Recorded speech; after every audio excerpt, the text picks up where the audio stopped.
तो आप सभी का अपना इस ऑनलाइन प्लेटफॉर्म में स्वागत है और इस क्लास में हम कंप्यूटर का बेसिक निचोड़ देखने वाले हैं जो कि आपको आपके एग्जाम में बहुत ही हेल्प करने वाला है। और ये क्लास खासकर उन दोस्तों के लिए है जो कि महिला पर्यवेक्षक का एग्जाम देने वाले हैं। और इस क्लास में हम बेसिक कंप्यूटर का पूरा निचोड़ देखने वाले हैं जो कि आगे आने वाले टॉपिकों को समझने में बहुत हेल्प मिलेगी। और अभी से आपको आपकी तैयारी को बहुत ही अच्छा से करना होगा साथियों, क्योंकि यदि हम हर एक एग्जाम के क्वेश्चनों को देखें तो कहीं ना कहीं क्वेश्चनों का लेवल बढ़ता हुआ नजर आता है। और हर एक एग्जाम के क्वेश्चनों का लेवल कहीं ना कहीं हर साल बढ़ता ही है, या हर साल कुछ ना कुछ क्वेश्चनों के लेवल में परिवर्तन आता है। सो इसके लिए आपको अभी से इतना परफेक्ट होना है ताकि आप एग्जाम हॉल में जब बैठोगे तो उस टॉपिक से जब क्वेश्चन आएंगे तो आपको उन क्वेश्चनों से डर नहीं लगना चाहिए। और इसके लिए आपको अभी से प्रैक्टिस करना होगा, नोट्स हो या फिर आपके पास में जो भी मटेरियल हो उस सब्जेक्ट का, उससे आपको रिवीजन करना है। और रिवीजन के साथ साथ में आपको टेस्ट लगाना बहुत ही जरूरी है। अब टेस्ट आप ऑफलाइन या ऑनलाइन दोनों माध्यम से लगा सकते हैं। इसके लिए आपके पास में अच्छी क्वालिटी का और अच्छा प्रकाशन का बुक आपके पास में होना चाहिए। और इसके बारे में मैंने कुछ रिसर्च किया और रिसर्च करने के बाद में मुझे कुछ बुक्स मिले जो कि काफी अच्छे हैं। उन्हीं बुक्सों के बारे में मैं आप लोगों को यहाँ पे बताना चाहूंगा साथियों, जो कि चक्षु प्रकाशन द्वारा प्रकाशित ये बुक है जो कि महिला पर्यवेक्षक के लिए बहुत ही ज्यादा इम्पोर्टेंट है। और इस बुक की खास बात यह है साथियों कि इन्होंने क्वेश्चनों को बहुत ही अच्छा से हर एक क्वेश्चन को एक्सप्लेन करके बताया है जो कि आपको आपके एग्जाम में बहुत हेल्प करेगा। और क्वेश्चनों का लेवल कहीं ना कहीं काफी अच्छा इन्होंने दिया है। सो इस बुक को भी परचेज करके आप आपका जो टेस्ट है, आपकी जो तैयारी है उसको बहुत ही अच्छा से कर सकते हैं। सो इस बुक का लिंक आपको इसी वीडियो के डिस्क्रिप्शन में देखने को मिलेगा। सो आप ऑनलाइन परचेज कर सकते हैं। ठीक है, सो ये बुक को आप देख लीजिएगा। और ये जो पीडीएफ मैं आप लोगों को दिखाने का प्रयास कर रहा हूँ बुक का, ये भी मैं वीडियो के डिस्क्रिप्शन में दे दूंगा। सो वहां से जाके आप डाउनलोड करके एक बार देख जरूर लीजिएगा। और इसके बाद में ये बुक है वो आप परचेज करें और इसके बाद में आपकी तैयारी को और भी बेहतर करें ताकि आप महिला पर्यवेक्षक में अच्छे नंबरों से सिलेक्शन पा सके। सो ये आप देख लीजिएगा साथियों। अब हम चलते हैं बेसिक कंप्यूटर की ओर और यहाँ पे कंप्यूटर को समझने का प्रयास करेंगे। सो आप सभी को सबसे पहले बता दूं साथियों कि जो कंप्यूटर जो शब्द है, कंप्यूटर दो शब्दों से मिलकर बना हुआ है जो कि कंप्यूट प्लस ईआर। सो कंप्यूट मीन्स होता है साथियों कैलकुलेशन यानी कि गणना करना, ठीक है। और ईआर मीन्स होता है डिवाइस, ठीक है। सो ये दोनों आपको याद रखना है कि कंप्यूटर दो शब्दों से मिलकर बना हुआ है, कंप्यूट प्लस ईआर। सो दोनों का मतलब मैंने आपको यहाँ पे बता दिया। कंप्यूट मीन्स होता है कैलकुलेशन और ईआर मीन्स होता है डिवाइस, ठीक है। और एक बहुत ही वेरी वेरी इंपॉर्टेंट बात बता दूं साथियों कि जो कंप्यूटर जो शब्द है लैटिन भाषा से लिया गया है। यहाँ पे दिया भी है कि कंप्यूटर जो शब्द है लैटिन भाषा से लिया गया है जो कि कंप्यूटर से लिया गया है और जिसका अर्थ क्या होता है साथियों, गणना करना या गिनना या योग करना, है ना। सो ये आपको यहाँ पे याद रखना है। इसके बाद में कुछ और महत्वपूर्ण पॉइंट देखते हैं हम कि कंप्यूटर कंप्यूटर एक इलेक्ट्रॉनिक डिवाइस है साथियों जो कि यूजर से इनपुट के रूप में डेटा को क्या करता है, स्वीकार करता है और उस पर कैलकुलेशन और ऑपरेशन करके डेटा को प्रोसेस करता है और परिणाम स्वरूप वंचित आउटपुट प्रदान करता है जो कि भविष्य के संदर्भ और उपयोग के लिए आउटपुट सेवाओं को प्रदान करता है। सो ये आपको याद रखना है कि कंप्यूटर एक इलेक्ट्रॉनिक डिवाइस है जो कि यूजर से इनपुट यानी कि इनपुट के रूप में डेटा को प्राप्त करता है। यानी कि आपको जैसे आपने गूगल पे कुछ सर्च किया है ना, तो आपने क्या किया, इनपुट दिया उसको जो आपको चाहिए, है ना।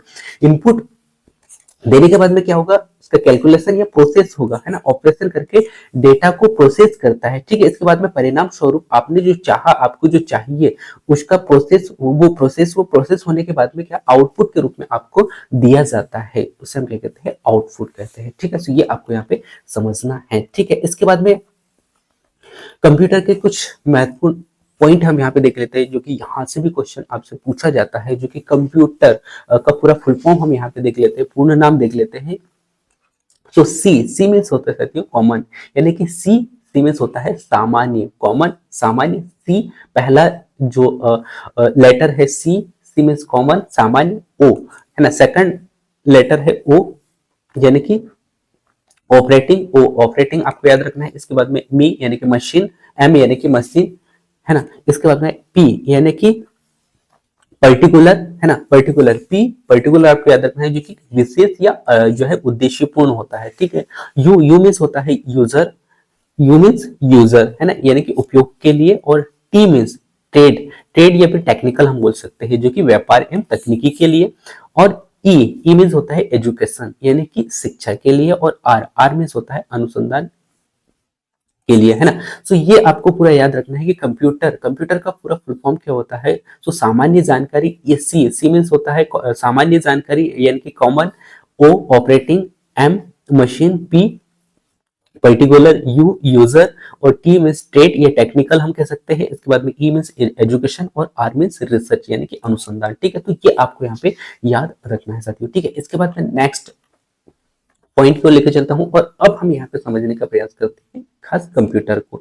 सो कंप्यूटर क्या है, हार्डवेयर और सॉफ्टवेयर का एक संयोजन है, यानी कि कंप्यूटर हार्डवेयर और सॉफ्टवेयर दोनों से मिलकर बना हुआ है, ठीक है। अब हम यहाँ पे ये समझते हैं कि हार्डवेयर और सॉफ्टवेयर क्या होता है, ये आपको पता होगा तभी तो आप समझ पाओगे कि कंप्यूटर होता है क्या है ना। सो कंप्यूटर दो शब्दों से मिलकर बना हुआ है, ये हमने यहाँ पे देख लिया था।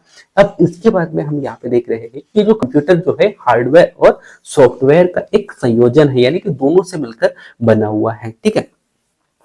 जैसे कि आप यहाँ पे देख पा रहे होंगे हार्डवेयर और सॉफ्टवेयर। सो हार्डवेयर क्या होता है साथियों, हार्डवेयर वो होता है जो दिखता है और जिसे हम छू सकते हैं, लेकिन सॉफ्टवेयर वो होता है जिसे हम छू नहीं सकते हैं, है ना, यानी कि स्पर्श नहीं कर सकते हैं। जैसे आपके मोबाइल में कोई एप्लीकेशन है जो कि आप क्लिक करते हो, जैसे आप कोई क्लास आप देख रहे हो तो उस एप्लीकेशन के माध्यम से देखोगे, या फिर कुछ आपको सर्च करना है तो गूगल ब्राउजर पे जाओगे या क्रोम ब्राउजर पे जाओगे, तो आप उसको क्या करते हो, टच करते हो। लेकिन आप सॉफ्टवेयर को टच नहीं करते हो, एप्लीकेशन को टच नहीं करते हो, बल्कि आप स्क्रीन को टच करते हो, है ना।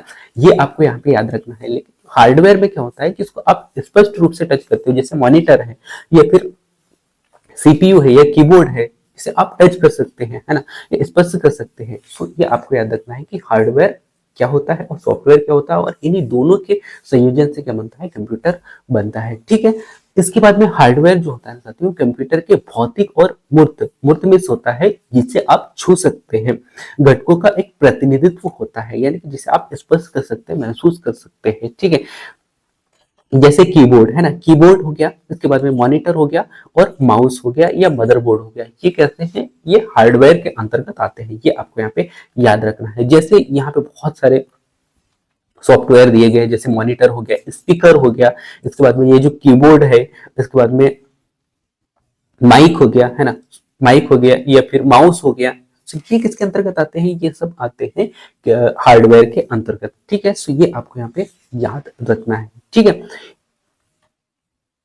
और कभी कभी आपसे इन ये जो हार्डवेयर यहाँ पे दिए गए इनका नाम भी आपसे पूछ लिया जाता है साथियों, इनको आपको अच्छा से देखना है। जैसे हार्ड डिस्क हो गया, उसके बाद में साउंड साउंड कार्ड हो गया, इसके बाद में सीपीयू हो गया, है ना, और इसके बाद में सीपीयू रैम हो गया, सॉरी फैन हो गया। तो ये पूरा आपको यहाँ पे याद रखना है, ठीक है। इसके बाद में नेक्स्ट अगला हम यहाँ पे समझते हैं सॉफ्टवेयर क्या होता है। सो सॉफ्टवेयर क्या होता है, यह एक प्रोग्राम या फिर प्रक्रियाओं का एक समूह होता है जो कि सॉफ्टवेयर हार्डवेयर को बताता है कि क्या करना है और कैसे करना है और किस कार्य को कैसे पूरा करना है। यह कैसा होता है, अमूर्त होता है, यानी कि इससे आप छू नहीं सकते। जैसे कुछ समय पहले मैंने आपको बताया था कि सॉफ्टवेयर क्या होता है जिसे आप छू नहीं सकते हो, उसे हम कहते हैं सॉफ्टवेयर कहते हैं, ठीक है। और ये क्या होता है, एक प्रोग्रामों का एक श्रृंखला, यानी कि प्रोग्रामों का एक क्रियात्मक एक समूह होता है, ठीक है, जो उसे पहले से ही पता है कि क्या करना है, इसे पहले से ही तैयार किया जाता है सॉफ्टवेयर को, ठीक है। सो हम कह सकते हैं कि सॉफ्टवेयर हार्डवेयर को बताता है कि क्या करना है, कैसे करना है, ठीक है। और उदाहरण के तौर पे जैसे ब्राउजर है या वर्ड वर्ड प्रोसेसर है। जैसे ब्राउजर, आपने गूगल ब्राउजर में देखा होगा कि आपको जो चाहिए, आप जो सर्च करते हो वो ऑटोमेटिक कैसे देता है। तो ये क्या, एक बहुत सारे अलग अलग प्रकार से आप जो भी चाहते हो, अलग अलग लोग सर्च करते हो या आप ही अलग अलग कुछ भी सर्च करते हो जो आपको चाहिए होता है, तो वो यानी कि आप जो चाहते हो वो सर्च करके देता है ना, सर्च करके आपको दिखाता है, तो वो हम क्या कह सकते हैं कि भैया प्रोग्रामों का एक, प्रक्रियाओं का एक समूह है जो कि अलग अलग रूप में आप जो भी सर्च करोगे वो आपको प्रदान करेगा। ठीक है, तो ये आपको यहाँ पे याद रखना है साथियों। ठीक है, जैसे कि अब सॉफ्टवेयर के रूप में यदि आपको देखें तो जैसे क्रोम ब्राउजर हो गया, इसके बाद में ये जो सॉफ्टवेयर आपको यहाँ पे देखने को मिल रहे हैं, ये किसके अंतर्गत आते हैं, सॉफ्टवेयर के अंतर्गत आते हैं। ठीक है, इसके बाद में अब हम यहाँ पे समझने का प्रयास करते हैं कंप्यूटर प्रणाली क्या है। ठीक है, सो कंप्यूटर प्रणाली मुख्यतः 4 बुनियादी कार्य को करती है। पहला इनपुट होता है, उसके बाद में प्रोसेसिंग होता है, उसके बाद में आउटपुट होता है, जो कि कुछ समय पहले हम वहां पे समझने का प्रयास भी कर रहे थे। इसको हम पुनः फिर से समझते हैं, इनपुट क्या होता है और प्रोसेसिंग क्या होता है और आउटपुट क्या होता है, एक एक को बहुत ही डिटेल से समझने का प्रयास करेंगे। इससे पहले मैं आपको एक एग्जांपल दूसरा थी कि जैसे आपने व्हाट्सएप पे क्या किया, मैसेज सेंड किया, तो आपने क्या किया, इनपुट दिया है ना, इनपुट देने के बाद में प्रोसेस हुआ, प्रोसेस होने के बाद में आपने जो जिसको मैसेज सेंड किया वो क्या हुआ, आउटपुट हो गया। या फिर इसका दूसरा उदाहरण लेते हैं कि आपको कुछ सर्च करना है ना, तो सर्च करना है तो आपने क्या किया, इनपुट कीबोर्ड के माध्यम से इनपुट दिया कि भारत की राजधानी क्या है। ठीक है, सो आपने इनपुट दिया, इसके बाद में क्या हुआ, प्रोसेस हुआ है ना, प्रोसेस होने के बाद में आउटपुट के रूप में आपको इसका आंसर मिला है ना। तो क्या होता है, इनपुट जो आपने दिया, उसके बाद में प्रोसेस हुआ, उसके बाद में आपको जो चाहिए था वो आउटपुट के रूप में आपको मिला, और यहाँ पे स्टोर भी होता है। ठीक है, सो ये आपको याद रखना है। अब हम एक एक को समझते हैं। इनपुट क्या होता है साथियों, तो इनपुट वह होता है जो विभिन्न यानी कि डिवाइस डिवाइस जैसे कि माउस, कीबोर्ड आदि का उपयोग करके डेटा दर्ज किया जाता है, जो आपको चाहिए होता है वो डेटा दर्ज किया जाता है, उसे हम क्या कहते हैं, इनपुट कहते हैं। जो कि सीपीयू को डेटा और निर्देश भेजने का कार्य किसके माध्यम से करते हैं, हम इनपुट डिवाइसों के माध्यम से करते हैं, जिसमें कि माउस। अब यहाँ पे क्या होता है कि जैसे कभी कभी क्या होता है, इनपुट के रूप में कौन कौन से डिवाइस आते हैं, इनपुट, सो इनपुट के रूप में आपको देखने को मिलेगा माउस, कीबोर्ड इत्यादि। ठीक है, सो ये आपको यहाँ पे याद रखना है। इसके बाद में सेकंड हमने यहाँ पे देखा था क्या, प्रोसेसिंग। ठीक है, सो प्रोसेसिंग क्या होता है, सो यह डेटा एवं सूचनाओं में, डेटा को सूचना में बदलने का जो है प्रयोग करते हैं, या बदलने में कार्य करता है, क्रिया किया जाता है, उससे हम क्या कहते हैं, प्रोसेसिंग कहते हैं। और जो यूजर के लिए अर्थपूर्ण होता है, ये जैसे कि गणना करना, तुलना करना, जो कंप्यूटर के लिए निर्णायक हो सकता है, उसे हम क्या कहते हैं, प्रोसेसिंग कहते हैं। यानी कि जो कस्टमर चाहता है, जो आप चाहते हो, वो प्रोसेसिंग के माध्यम से या कैलकुलेशन के माध्यम से आपको बाद में प्रदान किया जाता है, वो क्या कहलाता है, आउटपुट के रूप में आपको देखने को मिलता है। ठीक है, सो अब हम यहाँ पे समझते हैं, आपने समझ लिया कि प्रोसेसिंग क्या होता है, उसके बाद में हम देखते हैं यहाँ पे आउटपुट क्या होता है। सो आउटपुट क्या है साथियों, एक संसाधित डेटा बनाता है। ठीक है, प्रोसेसिंग हुआ, प्रोसेसिंग होने के बाद में आपके पास में एक संसाधित डेटा मिलेगा जो आपको चाहिए था, है ना, जो कि यूजर के लिए उपलब्ध जानकारी है। ठीक है, और यहाँ मुख्य रूप से इनपुट निर्देशों के अनुसार यूजर को वंचित यानी कि जो आप जो चाहते हो वो परिणाम प्रदर्शित किया जाता है, उसे हम क्या कहते हैं, आउटपुट कहते हैं। ठीक है, सो आपने यहाँ पे समझ लिया होगा साथियों कि इनपुट क्या होता है, प्रोसेसिंग क्या होता है और आउटपुट क्या होता है। अब हम यहाँ पे समझने का प्रयास करते हैं स्टोरेज क्या है। सो यहाँ सूचना एवं डेटाओं को स्थायी एवं अस्थायी रूप में क्या किया जाता है, संग्रहित किया जाता है, यानी कि लंबे समय से के लिए रखा जाता है या कुछ समय के लिए स्टोर करके रखा जाता है, उसे हम क्या कहते हैं, स्टोरेज या भंडारण कहते हैं। ठीक है, सो ये आपको यहाँ पे समझ में आ गया होगा। इसके बाद में हम यहाँ पे समझते हैं डेटा, क्योंकि डेटा शब्द भी हमने यूज किया है। सो डेटा क्या होता है साथियों, ये एक असंसाधित तथ्य या आंकड़ों का एक संग्रहण होता है, जो कि असंसाधित या फिर असार्थक या विशाल होता है, जिसकी हम कल्पना नहीं कर सकते हैं, यानी कि बहुत बड़ा होता है। ठीक है, सो अब हम यहाँ पे समझते हैं साथियों, सबसे पहले हम ये समझ लेते हैं डेटा क्या होता है ना। सो डेटा क्या है, एक असंसाधित तथ्यों का या आंकड़ों का एक संग्रहण होता है। सो अब डेटा किस किस रूप में आपको देखने को मिलता है, ये हम यहाँ पे देख लेते हैं। सो डेटा आपको टेक्स्ट के रूप में देखने को मिलता है, उसके बाद में सिंबल्स के रूप में देखने को मिलता है, जैसे आपने देखा होगा यहाँ पे ये क्या है, सिंबल्स आपको दिखाई दे रहे हैं। तो ये क्या है, सिंबल्स के रूप में टेक्स्ट, यानी कि ये वर्ड यहाँ पे लिखा हुआ है, यह असंसाधित तथ्य, तो ये क्या है, एक टेक्स्ट के रूप में तो दिखाई दे रहा है। इसके बाद में नंबर के रूप में आपको यहाँ पे देखने को मिलता है।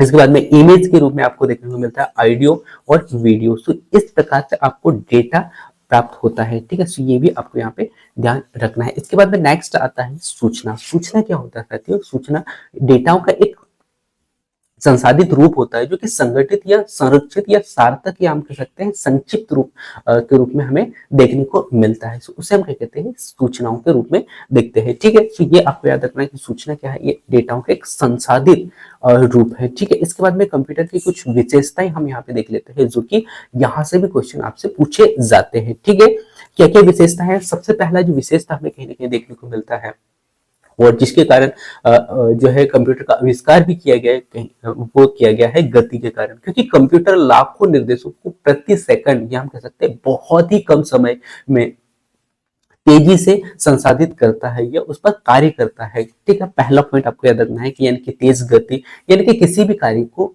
जो उसको उसे निर्देश दिया जाता है उस कार्य को बहुत ही तेजी से करता है और लगभग यहाँ पे माना जाता है कि 3 मिलियन कैलोरीज प्रति सेकंड की दर से, ठीक है, ये तेजी से कार्य करता है। ठीक है, इसके बाद में नेक्स्ट अगला है सटीकता। सटीकता मीन्स होता है साथियों कि किसी भी कार्य को बहुत ही सटीकता से, यानी कि जहां पे गलत होने की संभावना ना के बराबर या आप कह सकते हैं कुछ भी नहीं होता है, क्योंकि कंप्यूटर को आप जो निर्देश देंगे, आपको जो चाहिए वो आपको देगा, यानी कि हम यह कह सकते हैं कि उच्च स्तर की सटीकता प्रदान करता है और त्रुटि यहाँ पे नहीं होती है ना। उपयोगकर्ता जो भी त्रुटि होती है वो उपयोगकर्ता के द्वारा होती है। ठीक है, तो ये आपको याद रखना है। इसके बाद में नेक्स्ट अगला सटीकता हो गया।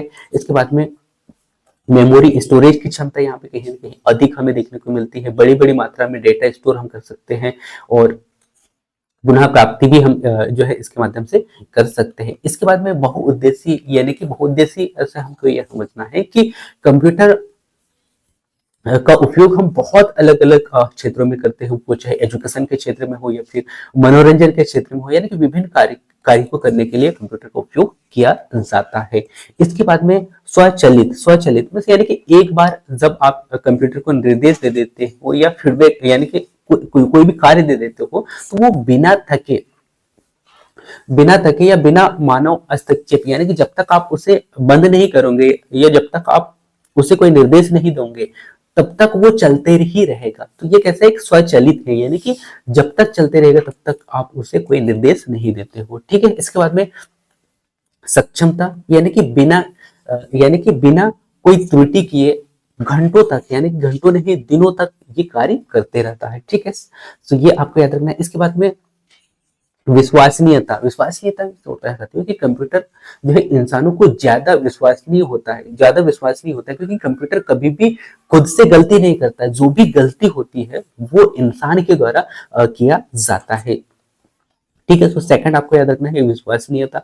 नेक्स्ट अगला जो है गोपनीयता, यानी कि गोपनीयता में जैसे पासवर्ड हो गया या फिर लॉगिन सिस्टम इत्यादि की जो सूचनाएं या फिर जो लीकेज कम होने की जो संभावना कहीं ना कहीं कंप्यूटर के माध्यम से होती है। ये एक बहुत अच्छी विशेषता यहाँ है। ठीक है, कंप्यूटर की। इसके बाद में प्लग एंड प्ले जो है, ये इससे क्या होता है साथियों कि कंप्यूटर में नए हार्डवेयर और सॉफ्टवेयर घटकों को स्वचालित रूप से जो है कॉन्फ़िगर करने की क्षमता भी इसमें हमें देखने को मिलती है। इसके बाद में लचीलापन, जो कि कंप्यूटर का उपयोग मनोरंजन हो गया, व्यवसाय हो गया या फिर अन्य अलग अलग क्षेत्रों में, वो चाहे एजुकेशन के क्षेत्र में हो या फिर वैज्ञानिक दृष्टि से हम देखें तो वैज्ञानिकों के लिए किया जाता है। तो इस प्रकार से अलग अलग क्षेत्रों में जो है कंप्यूटर का उपयोग किया जाता है। ठीक है, तो इस प्रकार से हमने कंप्यूटर की विशेषता देखा साथियों और ये आपने बहुत ही अच्छे से समझा होगा। इसके बाद में हम यहाँ पे देख लेते हैं कंप्यूटर का प्रयोग कि कंप्यूटर हम किस किस क्षेत्र में करते हैं। तो सबसे पहले आपको देखने को मिलेगा शिक्षा के क्षेत्र में आज बहुत ही ज्यादा किया जाता है, क्योंकि जैसे आप जो एग्जाम देने जाने वाले हो वो किस रूप में होगा, तो ऑनलाइन होगा और ऑनलाइन आप कंप्यूटर के माध्यम से ही देने वाले हो। तो एक शिक्षा के यानी कि एजुकेशन के रूप में भी कंप्यूटर का आजकल बहुत ज्यादा उपयोग किया जाता है। इसके बाद में वैज्ञानिक अनुसंधान के रूप में किया जाता है। इसके बाद में बैंकिंग के क्षेत्र में कंप्यूटर का उपयोग किया जाता है। इसके बाद में हेल्थ हो गया या फिर रक्षा के क्षेत्र में या फिर हम कहें रेलवे या फिर वायुयान के क्षेत्र में आजकल जो कंप्यूटर का उपयोग बहुत ही ज्यादा किया जाता है, या फिर अंतरिक्ष प्रौद्योगिकी के क्षेत्र में, संचार के क्षेत्र में, ऐसे बहुत सारे अलग अलग क्षेत्रों में कंप्यूटर का उपयोग किया जाता है। हम व्यापार की बात करें या उद्योग की बात करें तो इसमें भी हम कंप्यूटर का उपयोग करते हैं और डिजिटल लाइब्रेरी में भी कंप्यूटर का उपयोग किया जाता है। साथ ही साथ शासन हो या प्रशासन हो पूरा किसके माध्यम से कार्य किया जाता है? कंप्यूटर के माध्यम से ही किया जाता है। सो यहाँ पे आपने देखा साथियों कि कंप्यूटर के अलग अलग कार्य है और कंप्यूटर का बेसिक पूरा निचोड़ आपने यहाँ पे समझने का प्रयास किया होगा। सो बेसिक कंप्यूटर में यही हमें देखने को मिलता है और यही पढ़ना होता है और यही से क्वेश्चन आपसे पूछे जाते हैं। सो ये पहला क्लास था जिसमें कि हमने जो है बेसिक कंप्यूटर को समझने का प्रयास किया, जो कि आपको आगे आने वाले क्लासेस में बहुत हेल्प करेगा और खासकर ये क्लास उन साथियों के लिए बहुत ही वेरी वेरी इंपॉर्टेंट है जो कि महिला पर्यवेक्षक का एग्जाम देने वाले हैं। सो इस क्लास का पीडीएफ आप डाउनलोड करके पुनः फिर से एक बार रिवीजन जरूर कर लीजिएगा साथियों, जो कि आपको आपके एग्जाम में बहुत हेल्प करेगा। So thanks for watching. मिलते हैं नेक्स्ट अगले क्लास में, तब तक जय हिंद। और आप सभी को बता दूं कि इस चैनल के माध्यम से ऐसे ही बहुत सारे क्लासेस आप लोगों के लिए फ्री में अपलोड किए जाते हैं, साथ ही साथ पूरा क्लास का आपको पीडीएफ भी दिया जाता है जिससे आप रिवीजन कर सके।